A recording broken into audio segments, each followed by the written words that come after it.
बॉलिवूडमधील चमकदार ग्लॅमरच्या जगात अनेक कथा दडलेल्या असतात आणि त्यातील काही कथा अतिशय धक्कादायक असतात. मी टू चळवळीने बॉलिवूडमधील अनेक सुप्रसिद्ध व्यक्तींच्या मुखवट्याचे पडदे उघडले आणि अभिनेत्रींनी धाडसाने पुढे येत त्यांच्यासोबत घडलेल्या घटनेची कहाणी जगासमोर आणली. याच चळवळी दरम्यान एक नाव चर्चेत आलं, ते म्हणजे साजिद खान. साजिद खानवर अनेक गंभीर आरोप लावले गेले. इतकंच नाही तर एकेवेळी तो स्वतःपेक्षा 13 वर्षांनी लहान असलेल्या अभिनेत्रीसोबत रिलेशनशिपमध्ये होता. होय, ती अभिनेत्री म्हणजे गौहर खान.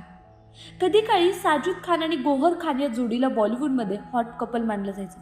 दोघं अनेकदा एकत्र दिसायचे. इतकं की त्यांच्या लग्नाच्याही चर्चा रंगल्या होत्या. पण हे नातं फार काळ टिकलं नाही.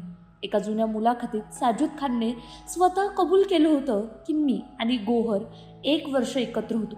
ती खूप सुंदर आणि चांगली मुलगी होती, पण माझं वागणं बरोबर नव्हतं. मी अनेक मुलींना खोटं प्रेमाचं सांगायचं.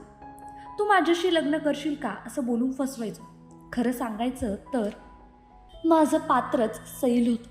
आतापर्यंत माझे 350 लग्न व्हायला हवे होते, पण झाले नाही.